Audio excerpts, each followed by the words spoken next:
में हम इलेक्ट्रिसिटी के बारे में पढ़ेंगे for class 10 from NCERT syllabus. इसके दो पार्ट हैं, पार्ट 1 एंड पार्ट 2। ये वीडियो का पार्ट 1 है। पार्ट 1 में हम ये सारा टॉपिक कवर करेंगे।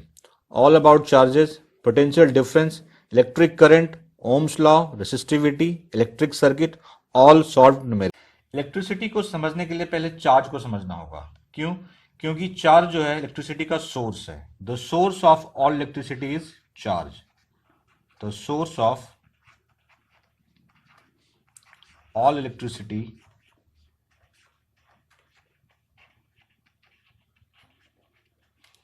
is charge। अब हम समझेंगे चार्ज के बारे में। चार्ज क्या है, क्योंकि यही सोर्स है इलेक्ट्रिसिटी का। चार्ज फंडामेंटल प्रॉपर्टी होता है मैटर का। फंडामेंटल प्रॉपर्टी मींस वैसे प्रॉपर्टी जिसको आप सिर्फ मेजर कर सकते हैं, डिफाइन नहीं कर सकते हैं। तो चार्ज का सिंपल और प्लेन डेफिनेशन होगा, charge is fundamental property of matter.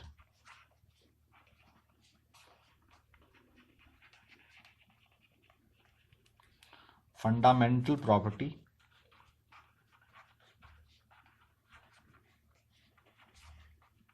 Of matter. चार फंडामेंटल प्रॉपर्टीज हैं, length, mass, time and charge. इनमें से किसी को हम डिफाइन नहीं कर सकते इजिली, हाँ इनको मेजर कर सकते हैं। लिखता हूं, there are four fundamental properties. Four fundamental properties are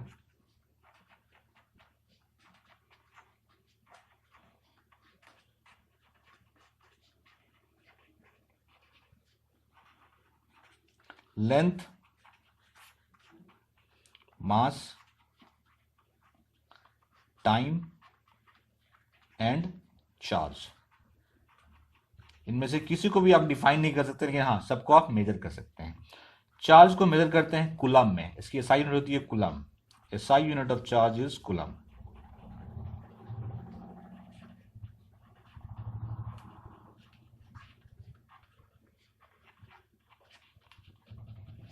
जिसको हम लोग सी से डिनोट करते हैं।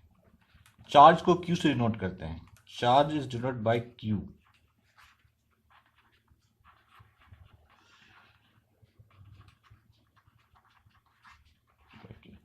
चार्ज के दो टाइप हैं। There are two types of charge.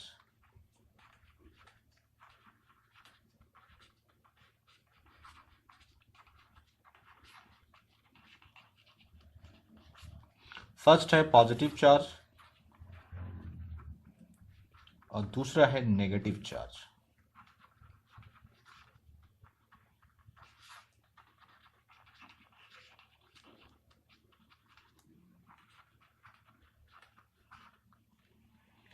Next point, जितने भी मैटर हमारे आसपास हैं या जो हम जानते हैं मैटर को, वो थ्री फंडामेंटल पार्टिकल से मिलकर बने होते हैं, electron, proton and neutron. All matter is made up of three fundamental particle. All matter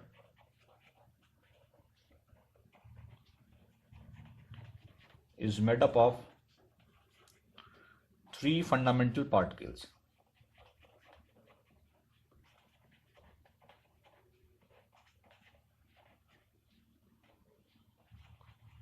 first है इलेक्ट्रॉन।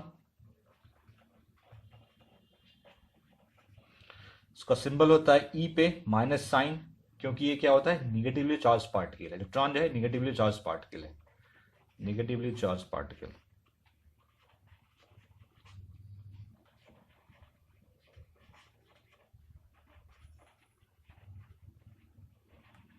सेकेंड है प्रोटॉन।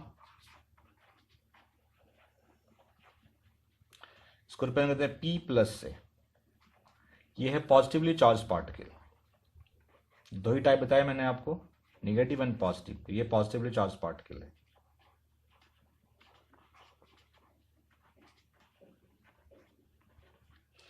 थर्ड है neutron.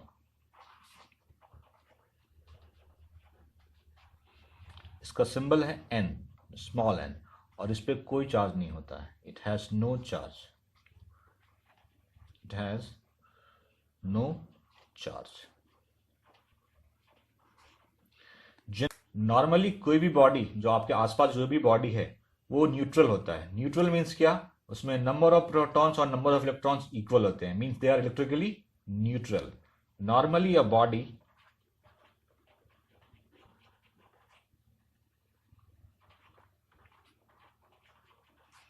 has equal number of protons and equal number of electrons. Equal number of protons and electrons.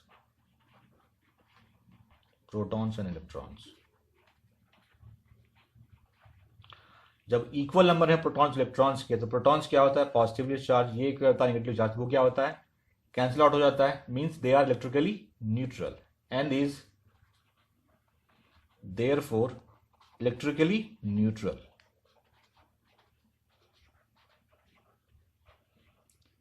Electrically neutral. अगर किसी भी body में number of protons और number of electrons equal हैं, it means they are electrically neutral. अच्छा ठीक है, जब हर बॉडी इलेक्ट्रिकली न्यूट्रल है तो कोई बॉडी पॉजिटिवली चार्ज या नेगेटिवली चार्ज कैसे होता है, वो हम लोग नेक्स्ट देखेंगे. अब मैं इसके लिए एक एग्जांपल ले रहा हूं. एग्जांपल में मैंने एक ग्लास रॉड लिया है. सपोज ये ग्लास रॉड है.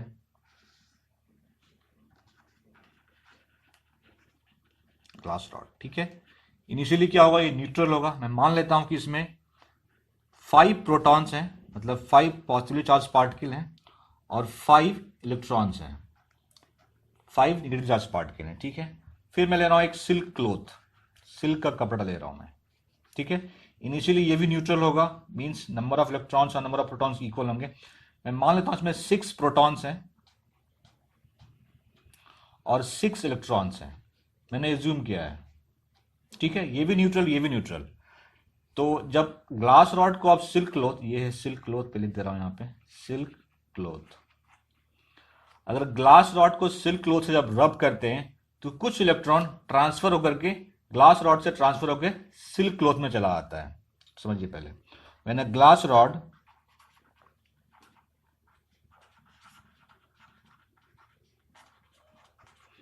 is rubbed with silk cloth,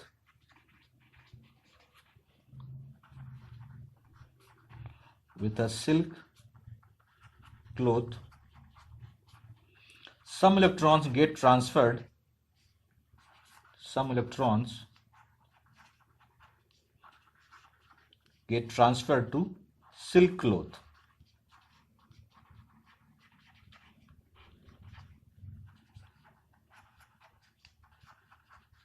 अब देखिए, मैं सपोज करता हूं कि 2 इलेक्ट्रॉन जो है ग्लास रॉड से ट्रांसफर होकर के इसमें आ गए.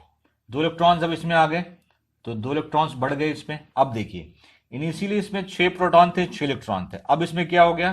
6 प्रोटॉन मतलब 6 पॉजिटिवली चार्ज पार्टिकल हैं और 8 electron means 8 negatively charge particle है. तो ये क्या हो गया? इसमें ज्यादा क्या हुआ? Negative charge particle. तो ये क्या हो जाएगा? Negatively charge body. तो ये हो गया नेगेटिवली चार्ज्ड.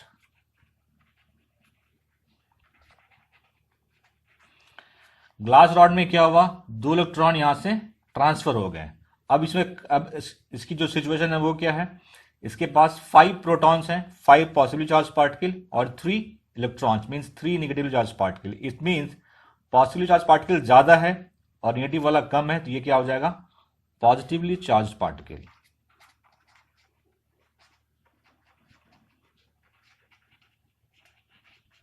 Charged particle. अब मैं लिख दे रहा हूं यहां पे silk cloth. Hence silk cloth becomes negatively charged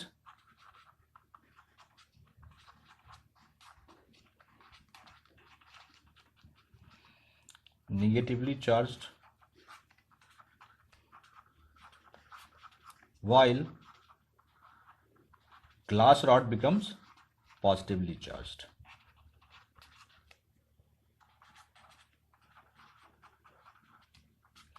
I hope आप लोगों को समझ में आ गया होगा कि कैसे कोई बॉडी पॉजिटिवली चार्ज या निगेटिवली चार्ज होता है.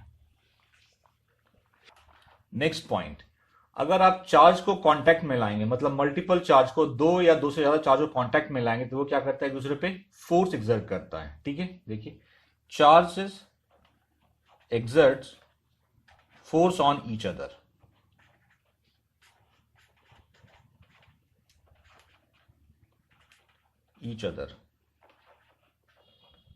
ठीक है, जैसे कि मैं ले रहा हूं कि ये कोई पॉजिटिवली चार्ज पार्टिकल है. ठीक है, और ये भी पॉजिटिवली चार्ज पार्टिकल है। दूसरा केस ले रहा हूं मैं, ये कोई निगेटिवली चार्ज पार्टिकल है और ये भी कोई निगेटिवली चार्ज बॉडी है। अगर चार्ज दोनों का सेम है तो वो एक दूसरे को रिपेल करता है। मीन्स ये चार्ज जो है इस चार्ज को इस तरफ पुश करेगा और ये चार्ज इस चार्ज को इस तरफ पुश करेगा। ये चार्ज इस चार्ज को इस तरफ पुश करेगा और ये इसको इस तरफ पुश करेगा। ये कब करेगा? जब दोनों चार्ज सेम होंगे। सो कंक्लूजन क्या निकला? Like charges repel each other. लिख लीजिए, like charges repel each other.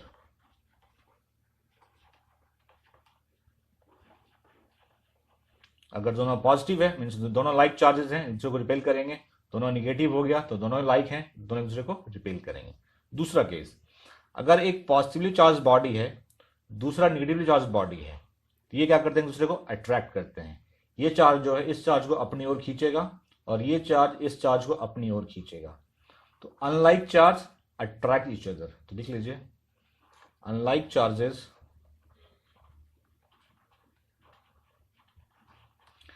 Attract each other.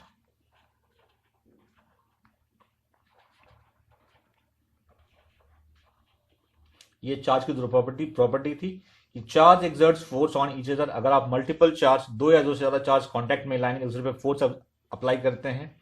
कैसा फोर्स अप्लाई करते हैं? जब अगर दोनों सेम चार्ज होगा एक दूसरे को रिपेल करेगा, ये दोनों केस है आपका। और जब वो अपोजिट होगा एक दूसरे को क्या करेगा? वो अट्रैक्ट करेगा। ये इसका केस है। एक प्रोटॉन पे चार्ज होता है 1.6 इंटू 10⁻⁻19 कूलम का। इलेक्ट्रॉन पे भी चार्ज सेम होता है, क्वांटिटी सेम होती है, लेकिन वो निगेटिवली चार्ज होता है। मैं लिख दे रहा हूं यहां पे, each proton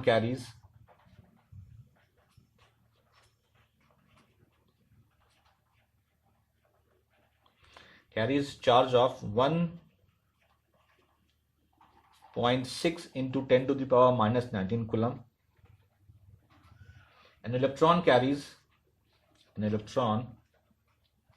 Each electron carries equal amount of charge, equal amount of negative charge,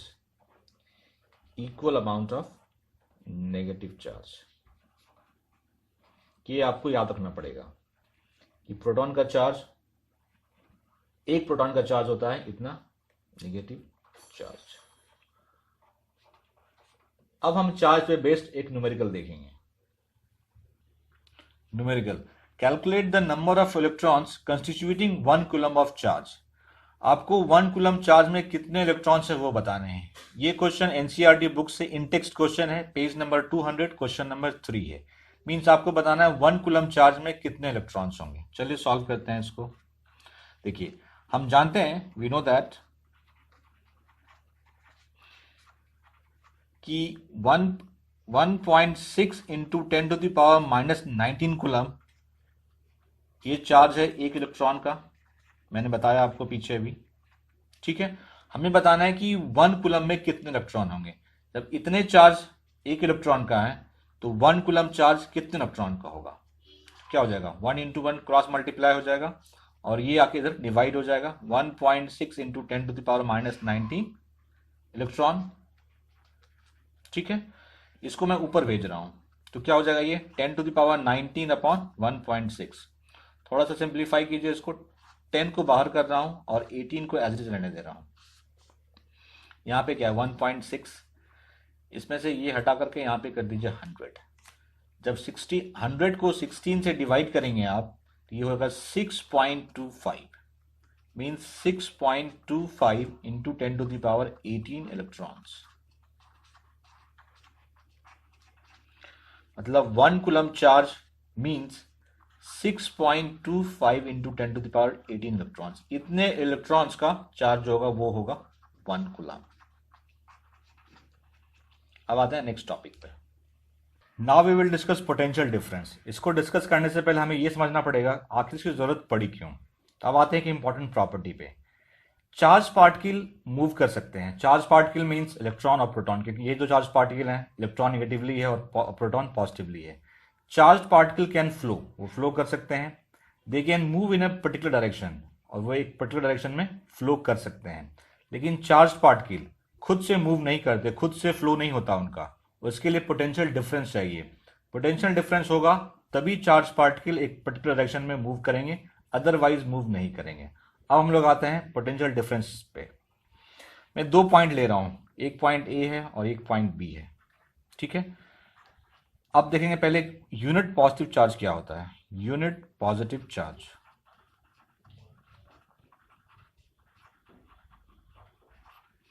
unit का मतलब 1, पॉजिटिव का मतलब प्लस, चार्ज मीन्स कूलम। मैं पॉइंट बी पे +1 कूलम का चार्ज रखता हूं, ठीक है। इस 1 कूलम के चार्ज को बी से ए तक ले जाने में जितना वर्क करना पड़ेगा, that is called potential difference, work done. Point B से पॉइंट ए तक +1 कूलम चार्ज को ले जाने का जो वर्क डन करना पड़ेगा, that is called potential difference. अब इसको डिफाइन कैसे करेंगे, मैं डिफाइन कर दे रहा हूं। Potential difference. The potential difference between 2 points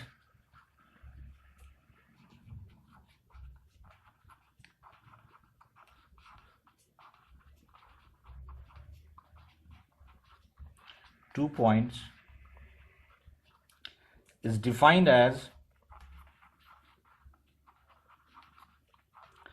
the amount of work done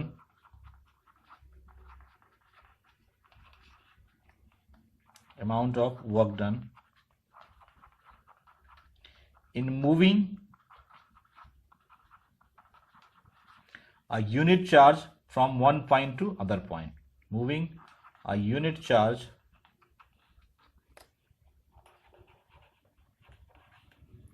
from one point to other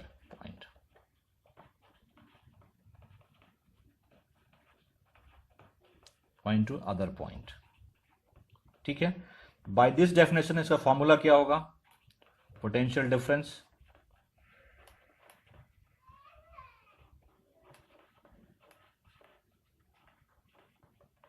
क्या है, work done per unit charge, amount of work done in moving a unit charge means work done upon quantity of charge moved, कितना charge move हुआ है, charge moved means जो कह सकते हैं आप, जैसे यहां पे पॉइंट ए है, पॉइंट बी, लिखेंगे V A minus V B equal to W upon Q. V A क्या है, पोटेंशियल एट पॉइंट ए, और बी बी क्या है, potential at point B. Potential at point A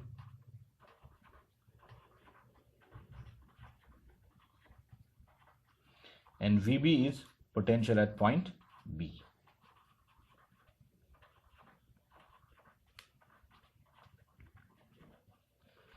potential को V से denote करते हैं, not P। Potential is denoted by potential difference और पोटेंशियल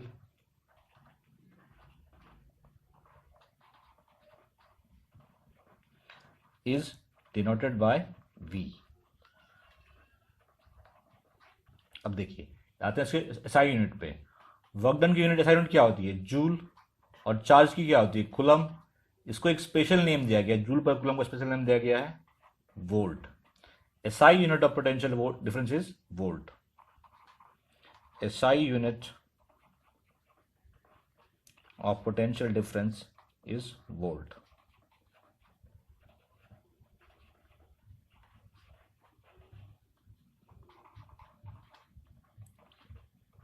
इज वोल्ट, जिसको हम लोग V से रिप्रेजेंट करते हैं। अब हम लोग पोटेंशियल डिफरेंस पे बेस्ड 2 न्यूमेरिकल देखेंगे, जिससे आपका कॉन्सेप्ट और भी क्लियर हो जाएगा। न्यूमेरिकल 1, ये न्यूमेरिकल मैंने एनसीईआरटी बुक से लिया है, ये example 12.2 page number 202 NCERT book. Numerical है, how much work is done in moving a charge of 2 coulomb across 2 points having a potential difference 12 volt. ये 2 पॉइंट है, इनके बीच का पोटेंशियल डिफरेंस जो है वो गिवन है आपको 12 वोल्ट। लिख लीजिए पोटेंशियल डिफरेंस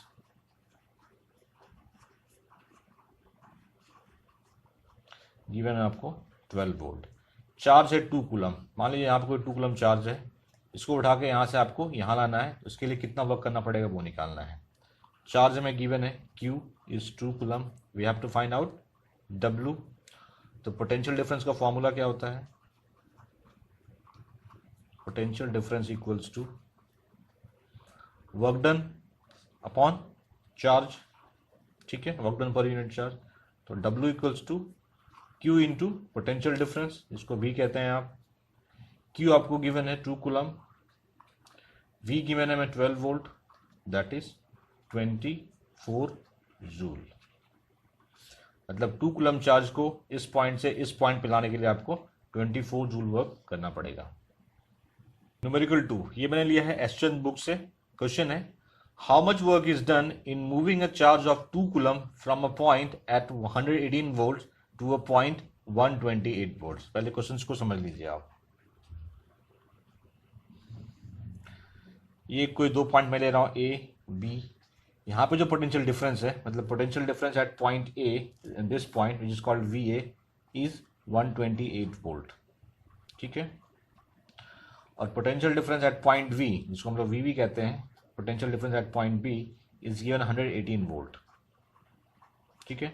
यहाँ पे एक चार्ज रखा हुआ है 2 कूलम, कह रहा है कि इस चार्ज को यहाँ से उठा के पॉइंट B से उठा करके पॉइंट A पे ले जाने में कितना वर्क करना पड़ेगा, ठीक है। Q हमें गिवन है 2 कूलम, पोटेंशियल डिफरेंस क्या है यहाँ पे VA माइनस VB,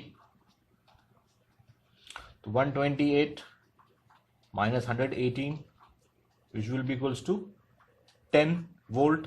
ये पोटेंशियल डिफरेंस है आपका, potential difference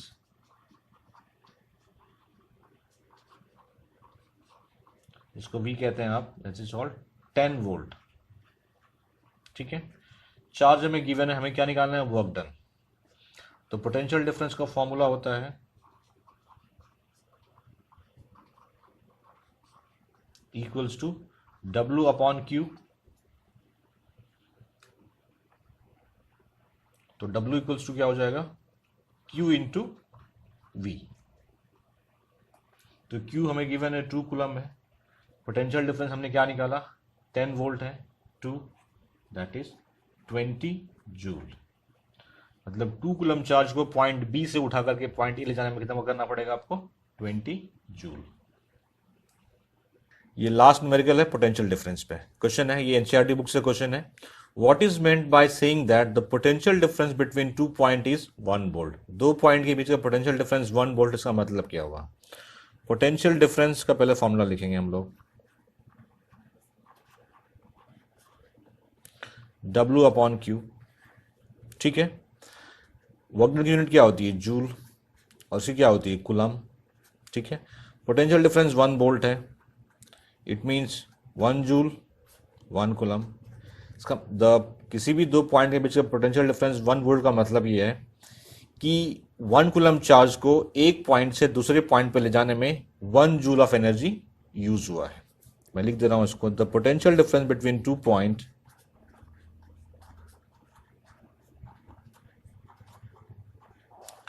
difference between 2 point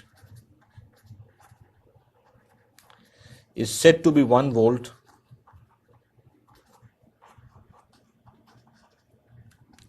if 1 joule of work is done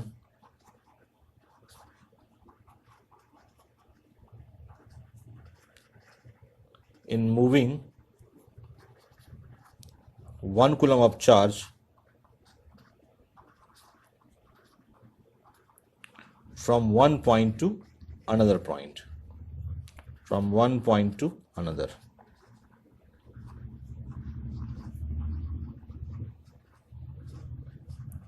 आप इसको फिगर से भी समझ सकते हैं। दो पॉइंट लिए हैं A और B, यहाँ पे 1 कूलम चार्ज है, तो 1 कूलम चार्ज को B से A पे ले जाने के लिए जो वर्क डन हुआ है वो क्या है? 1 joule, that is called potential. ये इसका मतलब हुआ पोटेंशियल डिफरेंस इज 1 वोल्ट। अब हम लोग डिस्कस करेंगे electric current. Now we will discuss electric current. Electric current means rate of flow of charge. Simply सा मतलब होता है rate of flow of charge, rate of flow of charge means charge flows per unit time में कितना charge flow हो रहा है किसी पर्टिकुलर एरिया से, that is charge flows per unit time.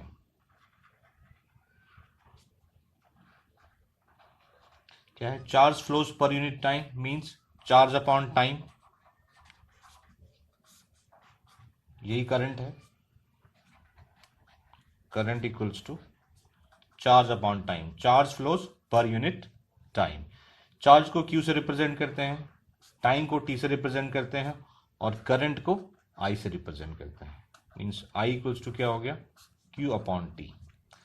Charge की यूनिट होती है कूलम, टाइम की यूनिट होती है सेकेंड, तो करंट की यूनिट होनी चाहिए कूलम पर सेकेंड, लेकिन नहीं, इसको एक स्पेशल नाम दिया गया है, इसका नाम है ampere. SI unit of current जो होता है वो होता है एम्पियर।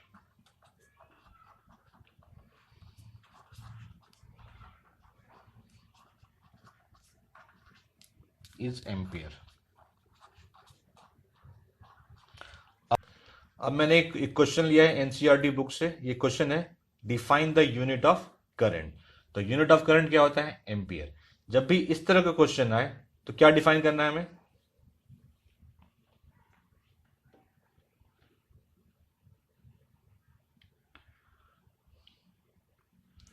अब मैंने एक क्वेश्चन लिया है एनसीईआरटी बुक से। क्वेश्चन है define the unit of current. जब भी इस तरह क्वेश्चन आए define the unit of something, तो देखिए डिफाइन किसका यूनिट डिफाइन करना है? करंट का। तो पहले हम लिख लेंगे करंट का फॉर्मूला। आई इक्वल्स टू क्या होता है? Q upon T. तो यूनिट क्या होती है करंट की? एम्पियर। लिख लीजिए 1 एम्पियर। ये कब होगा? जब चार्ज 1 कूलम, टाइम 1 सेकेंड। इसका मतलब क्या हुआ? अगर किसी पर्टिकुलर प्लेस से 1 कूलम ऑफ चार्ज फ्लो हो रहा है 1 सेकेंड में, तो वहां पे करंट कितना होगा?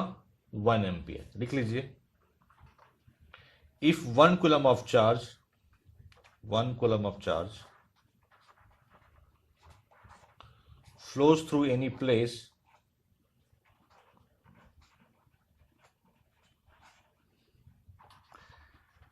in 1 second,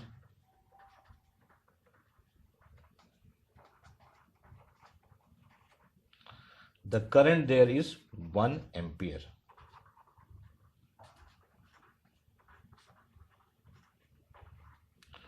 वन एम्पियर, यही है आपका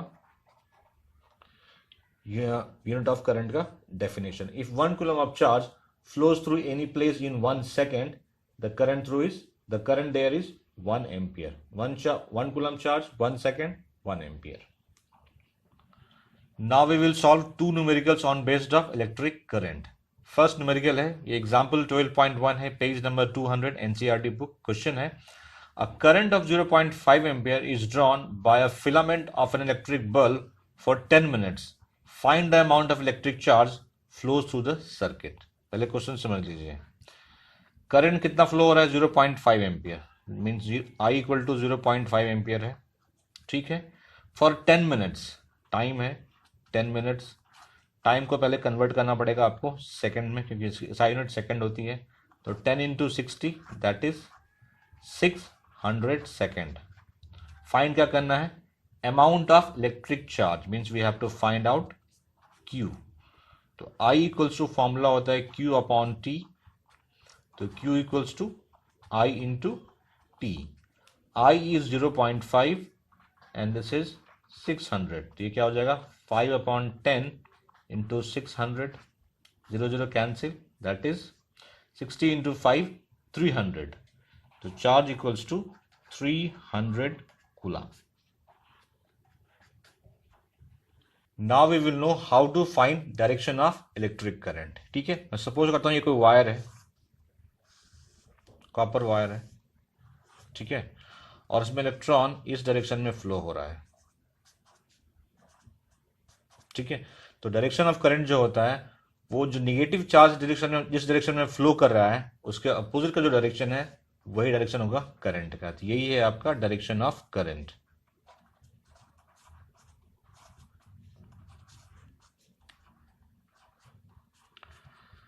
एक बार मैं फिर रिपीट कर रहा हूं, जिस डायरेक्शन में फ्लो ऑफ नेगेटिव चार्ज है उसके अपोजिट जो डायरेक्शन होता है that is called direction of current. मैं लिख सकता हूं यहां पे direction of current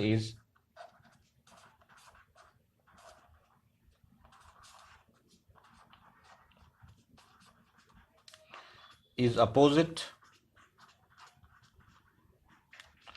to the direction of flow of negative charge, to the direction of flow of negative charge।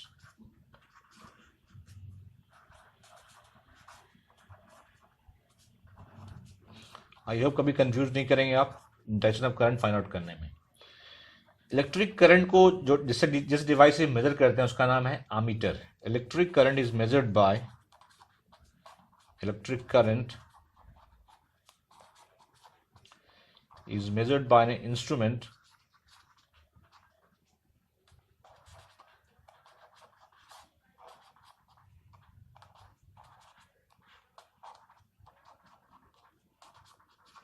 called ammeter, AMMETER। ठीक है। पोटेंशियल डिफरेंस को मेजर करते हैं वोल्ट मीटर से। Potential difference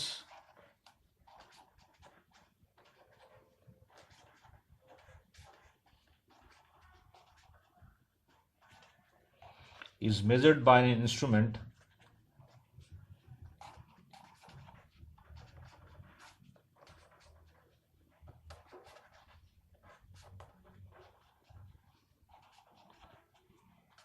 called voltmeter।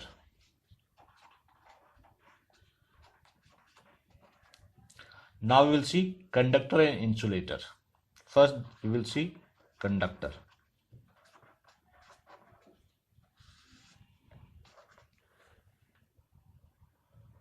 Conductor वैसे substance को कहते हैं जिससे इलेक्ट्रिसिटी पास करे। जिस भी सब्सटेंस इलेक्ट्रिसिटी पास कर पाएगी दैट इज कॉल्ड कंडक्टर। तो लिखिए दो substances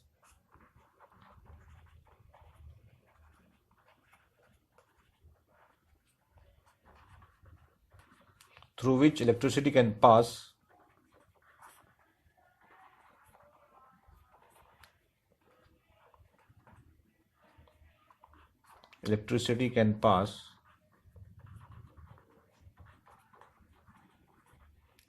is called conductor।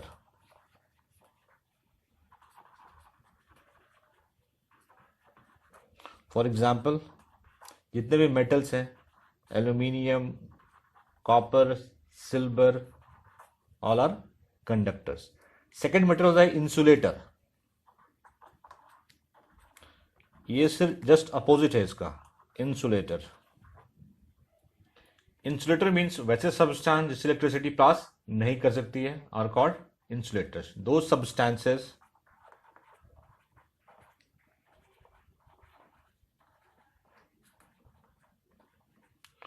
through which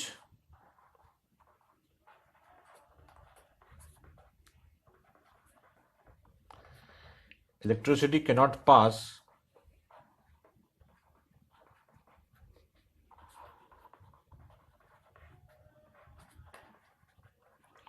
are called insulator।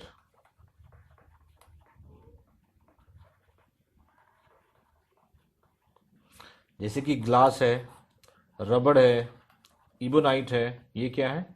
Example है इंसुलेटर के। कंडक्टर मीन्स जिससे इलेक्ट्रिसिटी कंडक्ट हो सकती है, इंसुलेटर मीन्स जिससे इलेक्ट्रिसिटी कंडक्ट नहीं हो सकती है। Now we will discuss Ohm's law. Ohm's law का स्टेटमेंट है at constant temperature the current flowing through a conductor is directly proportional to the potential difference across its end. हम समझेंगे इस स्टेटमेंट को। मैं यहाँ पे एक कंडक्टर ले रहा हूँ। कंडक्टर मीन्स ऐसा कुछ जिससे होकर करंट फ्लो कर सके, लाइक वायर। ठीक है, ये कंडक्टर है। ठीक है, अगर इससे आई करंट फ्लो हो रहा है तो कह रहा है कि जो भी करंट फ्लो हो रहा है इस कंडक्टर के थ्रू वो डायरेक्टली प्रोपोर्शनल है इस एंड से इस एंड के बीच का जो पोटेंशियल डिफरेंस है। अगर मैं मान लेता हूँ पोटेंशियल डिफरेंस V है तो I proportional to V। Condition क्या है? At constant temperature.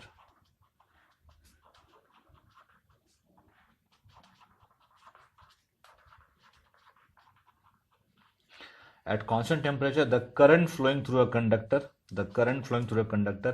is directly proportional to the potential difference across its end. इस एंड और इस एंड के बीच का पोटेंशियल डिफरेंस होगा उसके डायरेक्टली प्रोपोर्शनल होगा। तो I प्रोपोर्शनल टू V, तो इसको हम रिवर्स करके भी लिख सकते हैं, V प्रोपोर्शनल टू I। तो ये जो प्रोपोर्शनल का साइन है जब भी हटता है तो कांस्टेंट साथ में लगाना पड़ता है। तो मैं यहाँ पे लिखता हूँ V equals to R I. यहाँ पे R क्या है, वही कांस्टेंट है, R इज अ कांस्टेंट, और इसको हम लोग कहते हैं रेसिस्टेंट, कॉल्ड रेसिस्टेंस।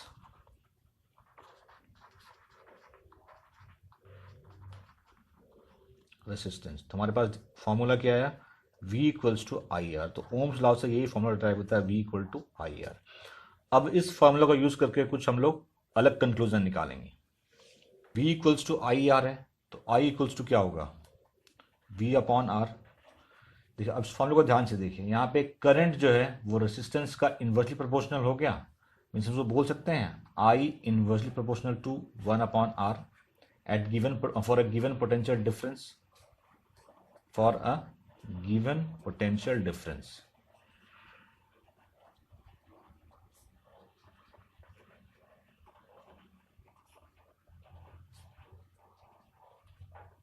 मैंने कुछ नया नहीं किया, इस फॉर्मूले से ही हमने ये फॉर्मूला निकाला I equal to V R. तो यहाँ पे क्लियर हो गया कि I जो है वो इन्वर्सली प्रोपोर्शनल है इसका, मीन्स जितना ज्यादा रेसिस्टेंस उतना ही करंट कम। तो लिख लीजिए यहाँ पे, हायर द रेसिस्टेंस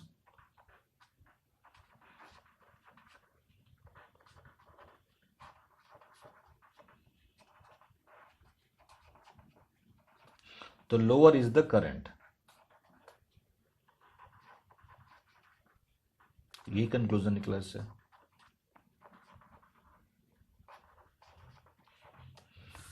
अब देखिए R equals to V upon I, R equals to V upon I. V क्या है, पोटेंशियल डिफरेंस, इसकी यूनिट क्या होती है, वोल्ट। और I क्या है, करंट, इसकी यूनिट क्या होती है, एम्पियर। तो इस फॉर्मूले के अकॉर्डिंग इसकी यूनिट क्या होनी चाहिए, वोल्ट पर एम्पियर। लेकिन नहीं, इसको एक स्पेशल नेम दिया गया है, ओम। इसका सिंबल ये है। तो SI यूनिट ऑफ रेसिस्टेंस क्या होता है, ohm. SI unit of resistance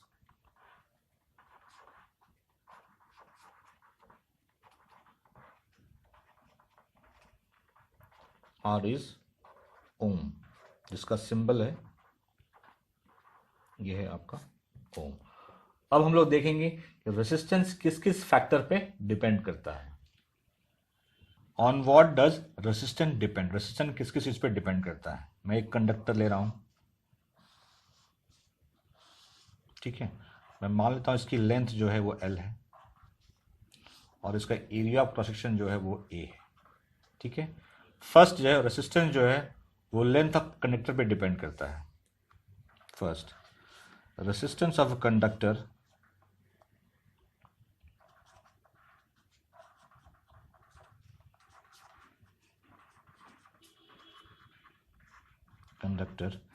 is directly proportional to, is proportional to or directly proportional to length of the conductor।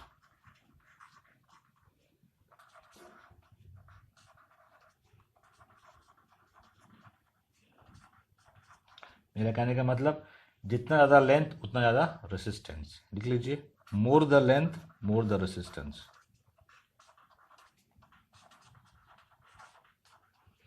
More the resistance.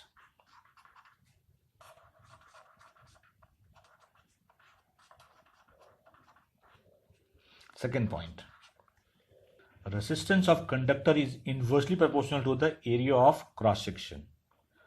Resistance of conductor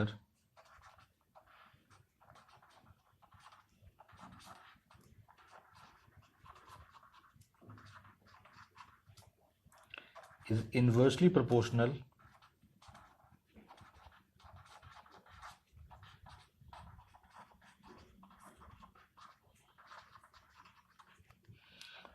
to the area of cross section, area of cross section of conductor। इसको कहते हैं area of cross section.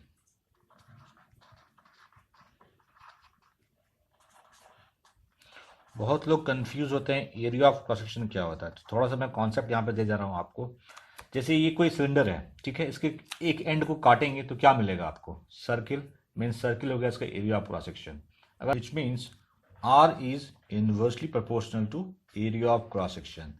Area of cross section जितना ज़्यादा होगा resistance उतना कम होगा। तो लिख लीजिए more the area of cross section, more the cross section area,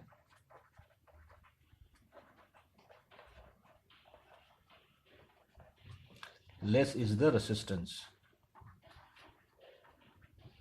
inversely proportional है, तो अगर ये ज़्यादा होगा तो ये कम होगा, ये कम होगा तो ये ज़्यादा होगा, is the resistance.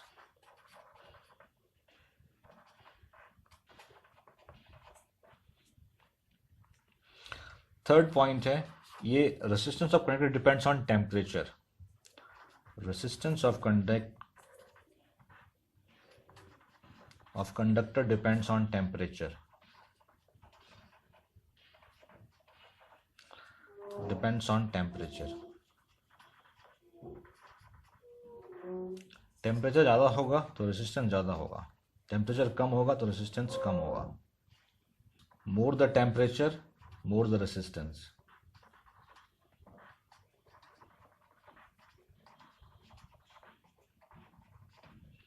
Temperature more the resistance.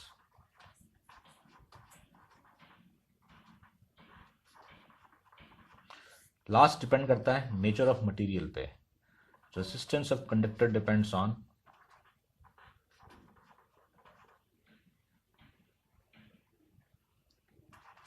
conductor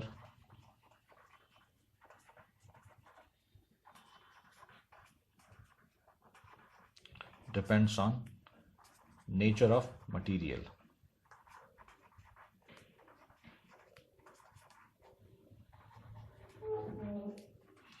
मतलब कि डिफरेंट मटेरियल की रेजिस्टेंस डिफरेंट होती है, मतलब कॉपर की अलग होगी, एल्युमिनियम की अलग होगी, सो ऑन। ये था आपका 4 फैक्टर जिसपे रेजिस्टेंस ऑफ कंडक्टर डिपेंड करता है।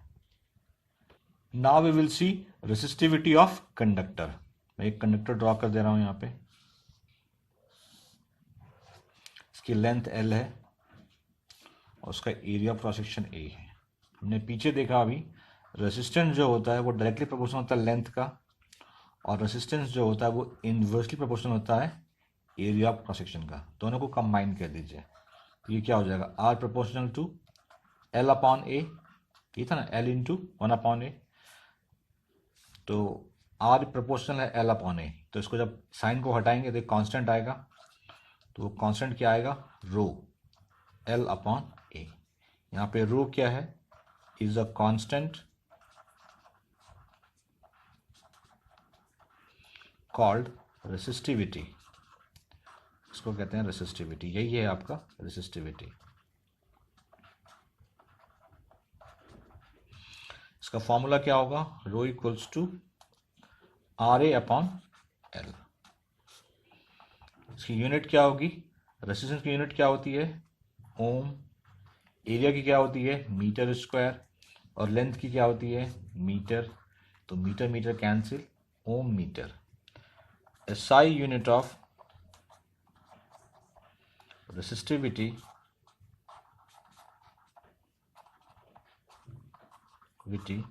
is ohm metre. मैं यहाँ लिख दे रहा हूँ ओम मीटर। इसको लिख सकते हैं आप, ये ओम का सिंबल हो गया, ये मीटर का सिंबल हो गया। Now we will discuss what is electric circuit. इसको समझने से पहले हम समझेंगे सेल, बैटरी और सेल के फंक्शन। मैंने एक सेल लिया है, सिंगल मीन्स सेल। ये जो टिप वाला पार्ट है इसको कहते हैं पॉजिटिव टर्मिनल, और ये जो बैक वाला पार्ट है इसको कहते हैं नेगेटिव टर्मिनल। इसका सिंबल कैसे होता है, पॉजिटिव टर्मिनल, नेगेटिव टर्मिनल। इसका काम क्या है सेल का, पोटेंशियल डिफरेंस जनरेट करना। पोटेंशियल डिफरेंस सेल जनरेट करता है। अगर सिंगल है तो इसको सेल कहेंगे, अगर आप मल्टीपल सेल कनेक्ट कर देंगे this will be called as a battery. अब आते हैं हम लोग इलेक्ट्रिक सर्किट पे। Electric circuit means a closed path in which a current can flow. इसका सिंपल डेफिनेशन है। पहले मैं एक सर्किट ड्रॉ कर देता हूं, फिर आपको एक्सप्लेन कर दूंगा, ठीक है। ये यहाँ पे मैंने एक सेल लिया, ये है पॉजिटिव टर्मिनल और ये है नेगेटिव टर्मिनल, जो कि पोटेंशियल डिफरेंस जनरेट करेगा। ठीक है, यहाँ पे मैं एक बल्ब लगा रहा हूँ, ये फिलामेंट है उसका। ठीक है, ये सेल क्या करेगा, पोटेंशियल डिफरेंस जनरेट करेगा, उसके वजह से ही करंट फ्लो होता है, क्योंकि अगर पोटेंशियल डिफरेंस नहीं होगा तो करंट का फ्लो नहीं होगा। और करंट फ्लो किधर से करता है, higher potential to lower potential, मतलब इस तरफ से ये वापस इस तरफ आएगा। ठीक है, तो देखिए अ closed path in which current and flow, इसमें एक क्लोज्ड पाथ बन रहा है और करंट फ्लो हो रहा है, it means it is a circuit. तो डेफिनेशन क्या हुआ, अ closed path in which a current can flow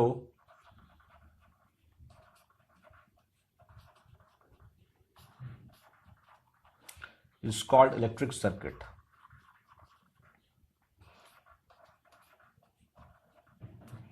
इसका मेन पार्ट क्या है, cell.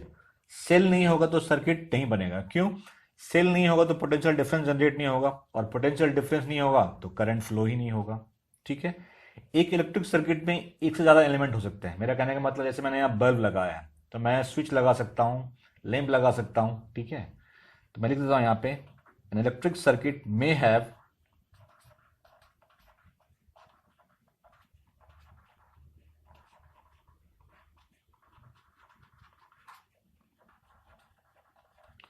one or more electric element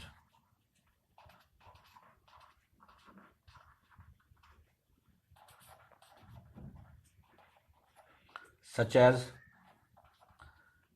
bulbs, जैसे मैंने बल्ब लगा रखा है, switches,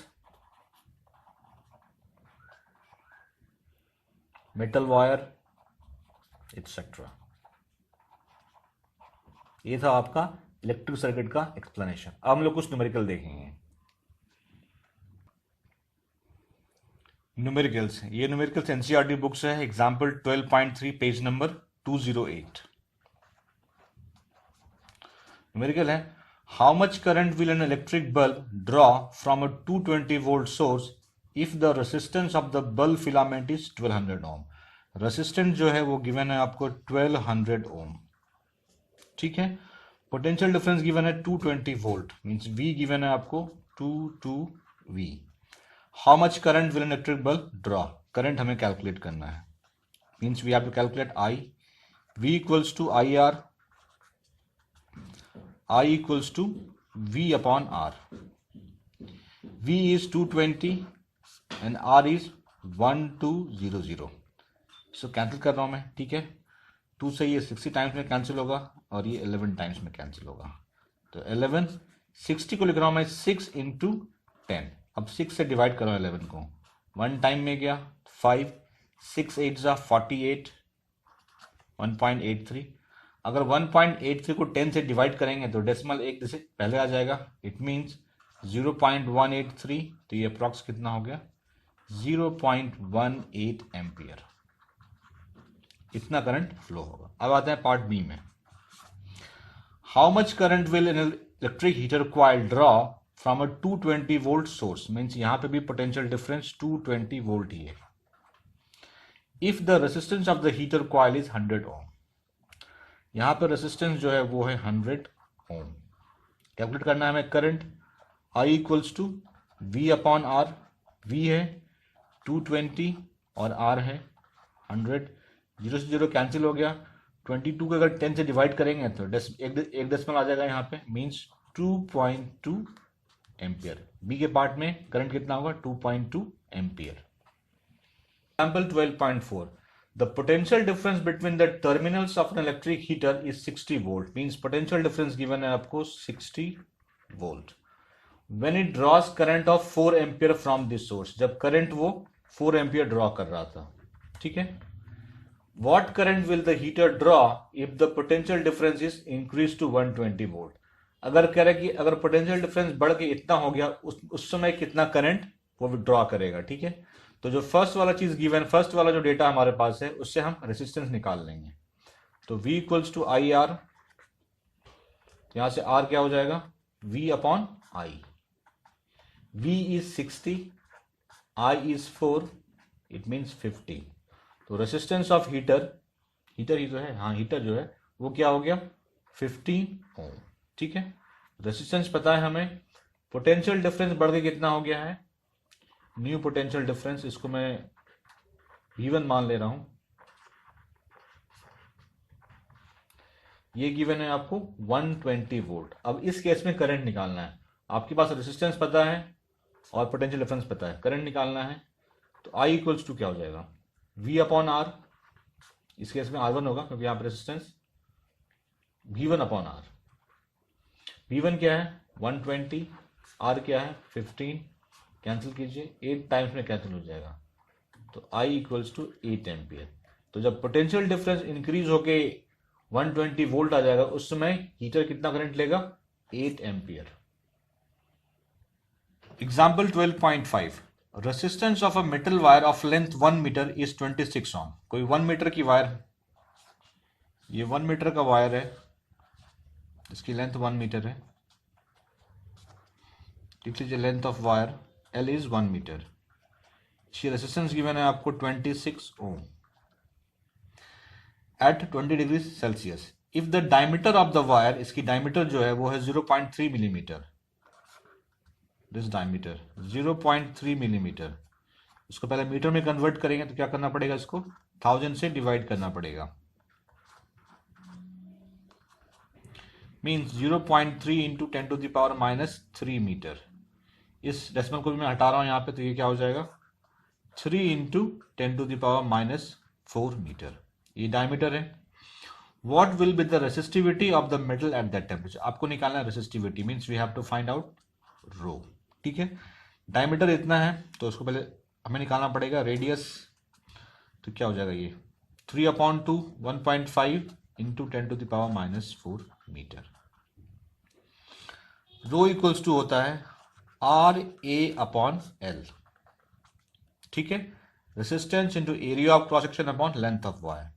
रेसिस्टेंस गिवन है हमें 26 ohm, area of cross section, cross section क्या है सर्किल है, means pi R square upon L, L क्या है 1 मीटर। पाई की वैल्यू 3.14 ले रहा हूं मैं यहाँ पे, आर क्या है 1.5 into 10 to the power minus 4, तो 1.5 into 10 to the power minus 4 whole square, ये कैलकुलेट करना होगा हमें। 26 को 3.14 से मल्टीप्लाई करेंगे तो ये आएगा 7.065, 7.065, 1.5 का स्क्वायर ये हो जाएगा 2.25, 10 टू द पावर माइनस 4 का whole square means 10 to the power minus 8। ठीक है, 7.065 को 2.25 से मल्टीप्लाई करेंगे तो ये आएगा 183.69 into 10 to the power minus 8। ठीक है, हम क्या करते हैं इसमें 100 से डिवाइड करते हैं और 100 से डिवाइड किया, 100 से मल्टीप्लाई किया। और आप पूछेंगे आपने क्यों किया ऐसा, क्योंकि हमेशा हम चाहते हैं कि मतलब यहाँ पे एक डिजिट के बाद ही डेसिमल हो। ठीक है, तो अगर इस पूरे को 100 से डिवाइड करेंगे तो डेसिमल 2 डिजिट पीछे आ जाएगा, मीन्स 1.8369। ठीक है, 10 टू द पावर माइनस 8 और ये क्या है 10 स्क्वायर, ये क्या है 10 टू द पावर माइनस 6। इसको मैं राउंड फिगर में लिख रहा हूं 1.84 into 10 to the power minus 6 ohm metre. Resistivity की यूनिट जो होती है वो होती है ओम मीटर। इस केस में रेसिस्टिविटी कितनी हो जाएगी 1.84 into 10 to the power minus 6 ohm metre. Example 12.6 from NCERT book कह रहा है कि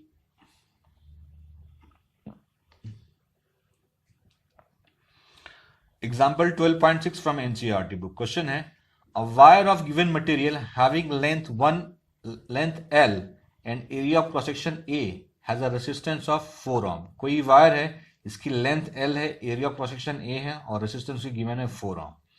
what would be the resistance of another wire of the same material having length L/2 and area of cross section 2A। कह रहा है कि दूसरे wire जिसकी लेंथ जो है इसकी लेंथ के हाफ है और area of cross section twice है, मटेरियल सेम है, तो उसका रेसिस्टेंस क्या नहीं होगा। पहले लेते हैं for first wire,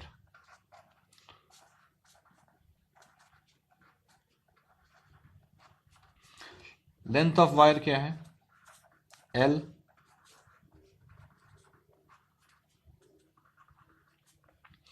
cross section area,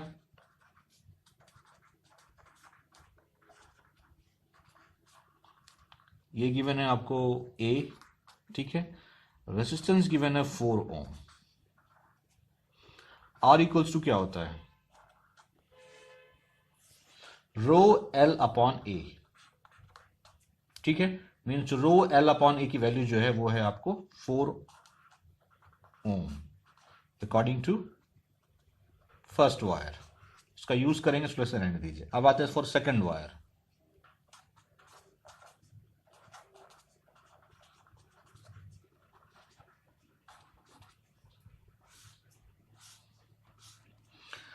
अब जो लेंथ ऑफ वायर हो गया L अपॉन 2,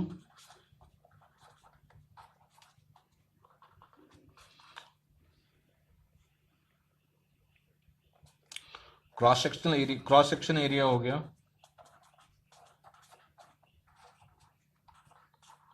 2A, ठीक है।